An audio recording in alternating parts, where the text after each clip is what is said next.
ఈరోజు పొద్దునే ఒక వార్త చదివానండి. ఏంటంటే ఈ ఏడాది ఖరీఫ్ రబీ 2 సీజన్లలోనూ కలిపి 45 లక్షల ఎకరాలు కనీసం విత్తనాలకు నోచుకోలేదంట. అంటే దున్ని విత్తనాలు కూడా వేయలేదంట రైతులు. అంటే రైతాంగం ఎంత కరువు కాటకంలో ఉందో అది ఆంధ్రప్రదేశ్లో ఒకసారి మనం ఖచ్చితంగా చర్చించుకోవాలండి.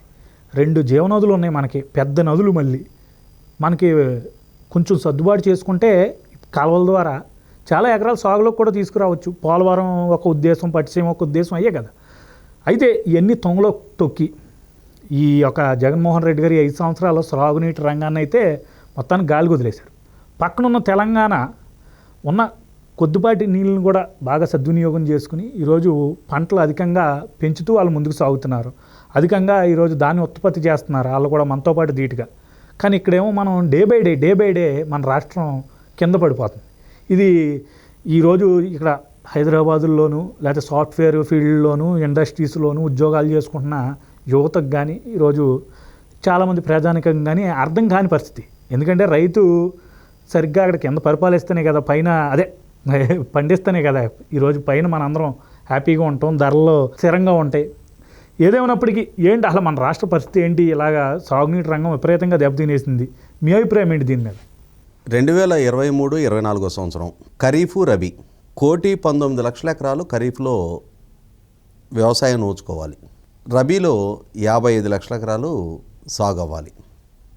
అంటే ఓవరాల్గా ఖరీఫ్ రబీ 2 సీజన్ల మీద కలిపి సుమారుగా 1,75,00,000 ఎకరాలు విత్తనం పడాలి, వ్యవసాయం జరగాలి, పంట ఉత్పత్తి జరగాలి. దాని మీద ఆధారపడి ఆయా రైతులు బతకాలి, రైతు కూలీలు బతకాలి. వ్యవసాయ రంగంతో అనుసంధానించున్న చాలా వ్యాపారాలు ఉంటాయి.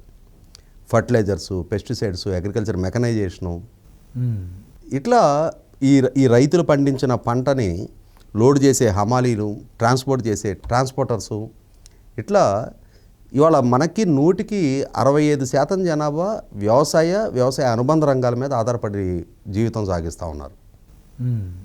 ఇటువంటి పరిస్థితిలో ప్రకృతి వైపరీత్యాలు, తుఫాన్లు, ఏ కారణమైనా సరే జగన్మోహన్ రెడ్డి గారి పరిపాలకుడిగా బాధ్యతలు చేపట్టిన తర్వాత ప్రతి సంవత్సరం ఏదో ఒక వైపరీత్యమే. ముఖ్యంగా ఖరీఫ్ పంట చేతికొచ్చే టైంకి అకాల వర్షాలు, తుఫాన్లు ముంచెత్తుతూ ఉన్నాయి. సరే, అది ప్రకృతి వైపరీత్యం అనుకుందాం. ఈ సంవత్సరం ఎల్నినో ఎఫెక్ట్, ప్రకృతి సహకరించట్ల, వర్షాభావ పరిస్థితులు ఏర్పడ్డాయి. కృష్ణానది పరివాహక ప్రాంతంలో పూర్తిస్థాయి వర్షాభావ పరిస్థితులు ఏర్పడ్డాయి. మరి ప్రభుత్వ పరంగా ప్రత్యామ్నాయ మార్గాల గురించి ఆలోచించాలి కదా, సంసిద్ధత వ్యక్తం చేయాలి కదా, రైతాంగానికి భరోసా ఇవ్వాలి కదా. ఇవాళ ఓవరాల్గా ఖరీఫ్ రబీలో కలిపి 45 లక్షల ఎకరాల భూమి వ్యవసాయానికి దూరం అయింది. అంటే 45 లక్షల ఎకరాలు ఇన్ ద సెన్స్ ఒక్కొక్క ఎకరం మీద 2 మనుషులు ఆధారపడి పనిచేస్తారనుకుంటే కూడా 1 కోటి మందికి పైగా ఉపాధి కోల్పోయారు. ఇవాళ ఎంత అవగాహన రాహిత్యపు పరిపాలన జరుగుతుందంటే, నేను మొన్న శనివారం రోజు మా ఊరు వెళ్ళొచ్చాను. నేను మాది కృష్ణా వెస్టర్న్ డెల్టా, మా గ్రామం పూర్వ గుంటూరు జిల్లా, ప్రస్తుతం బాపట్ల జిల్లా, వేమూరు నియోజకవర్గం, చుండూరు మండలం, వేడపాలెం గ్రామం మాది. సర్ ఆర్థర్ కాటన్ గారు కృష్ణానది మీద 1850 దశకంలో ఆనకట్ట కట్టిన దగ్గర నుంచి స్థిరీకరణ జరిగిన ఆయకట్టు మాది. దాదాపుగా నాకు ఇప్పుడు 55వ సంవత్సరం నడుస్తుంది. నాకు ఈ ఏజ్ వచ్చే వరకు నేను ఎప్పుడు కూడా మా ఊరు పక్క నుంచే Krishna western delta main canal, Buckingham canal అంటారు, ఆ కెనాల్ మా ఊరు పక్క నుంచి వెళ్తుంటుంది. మార్చి మొదటి వారంలో ఆ కాలువ లోపల నెర్రగొట్టడం నేను ఎప్పుడు చూడలా. ఇవాళ జగన్మోహన్ రెడ్డి గారి పాలనా నిర్వాహకం ఏంటి అంటే, ఆ కాలువలో చుక్క నీళ్లు లేవు. ఇప్పుడు రబీ మొక్కజొన్న, తెల్లజొన్న అంతెత్తున పెరుగుంది. మొక్కజొన్న పొత్తులు వస్తూ ఉన్నాయి, తెల్లజొన్న కంకులు వచ్చి ఉన్నాయి. ఇవాళ ఆ పంటను ఎట్లా కాపాడుకోవాలో తెలియట్లా. ఇప్పుడు అన్ని చోట్ల గ్రౌండ్ వాటర్ ఉండదు కదా. అవును. ఇవాళ కాలువల మీద ఆధారపడి సాగు చేసే లక్షల ఎకరాల భూమి ఉంది అక్కడ. రబీ పంటకి ఇప్పుడు ఎదురు పెట్టుబడులు పెట్టున్నారు. ఇంకొక 4 రోజులుంటే పంట చేతికొచ్చే టైం. ఇప్పుడు చుక్క నీళ్లు లేవు.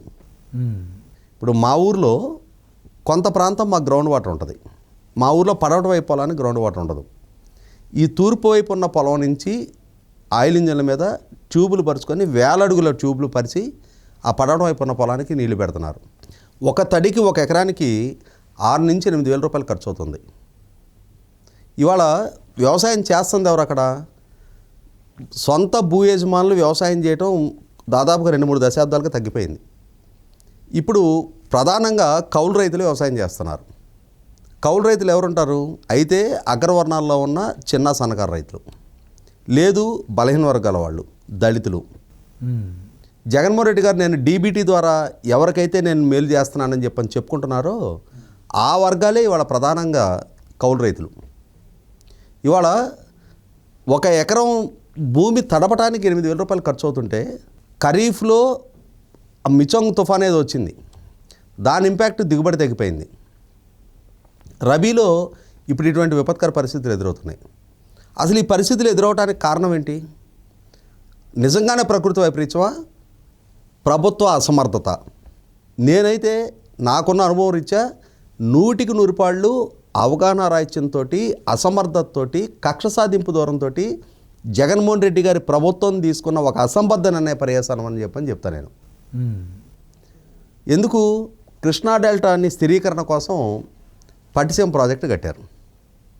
పోలవరం కెనాల్ ద్వారా పట్టిసీమ నుంచి గోదావరి నీరు లిఫ్ట్ చేసుకొని కృష్ణా ప్రకాశం బ్యారేజీకి తీసుకొస్తే దాని ద్వారా 13 లక్షల ఎకరాల కృష్ణా డెల్టాని స్థిరీకరించుకోవచ్చు.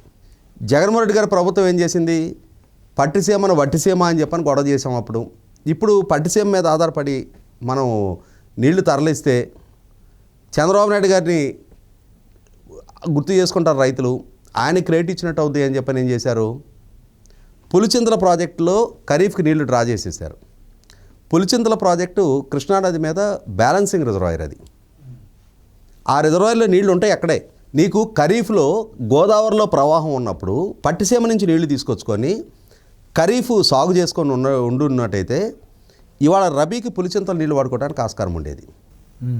కానీ పట్టిసీమ వాడుకోవటం వల్ల చంద్రబాబు నాయుడు గారికి క్రెడిట్ ఇవ్వాల్సి వస్తుంది, రైతులు ఆయన్ని గుర్తు చేసుకుంటారని చెప్పనే ఒక దుగ్ధతోటి, కేవలం అవగాహన రాహిత్యంతో ఖరీఫ్ నడిస్తే చాలే ఇప్పుడు రోజులు అని చెప్పని పులిచింతల ప్రాజెక్ట్ నుంచి నీళ్లు డ్రా చేసి ఖరీఫ్ ఖర్చు పెట్టేశారు. ఇప్పుడు పులిచింతల ప్రాజెక్టు ఒట్టిపోయింది. పట్టిసీమ నుంచి లిఫ్ట్ చేయడానికి గోదావరిలో ప్రవాహం తగ్గిపోయింది. ఇప్పుడు ఏం చేశారు? కాలువలు ఎండబెట్టి కూర్చున్నారు. ఇక రైతాంగానికి ఇంకో నెల 15 రోజులు గడిస్తే కానీ పంట చేతికి రాదు. ప్రధానంగా కౌలు రైతులు ఖరీఫ్ మీద వచ్చే ఆదాయం కౌలు కట్టడానికి పెట్టుబడికే సరిపోద్ది. రబీలో మిగిలేదే వాళ్ళకి చేసుకున్న చాకరీకి మిగిలేది. ఆ కౌలు చేసుకున్న లక్ష్యం సాకారం అవ్వాలి అని అంటే రబీలోనే మంచి దిగుబడి వచ్చి అది కాస్త మంచి రేటుకి అమ్ముకుంటే వాళ్ళకు ఉపయోగం.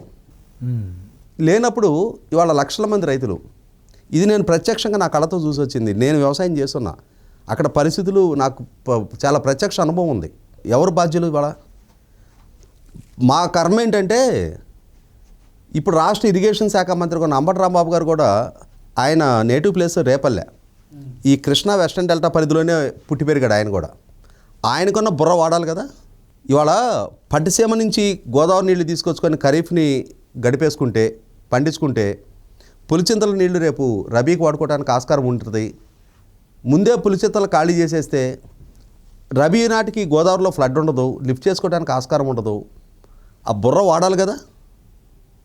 ఇవాళ అరబుర్రాళ్ళు, కోడి బుర్రాళ్ళు అందరూ పాలకులుగా వస్తే వాళ్ళ లక్షల మంది రైతులు మూల్యం చెల్లిస్తూ ఉన్నారు. కక్ష సాధింపు దూరంతో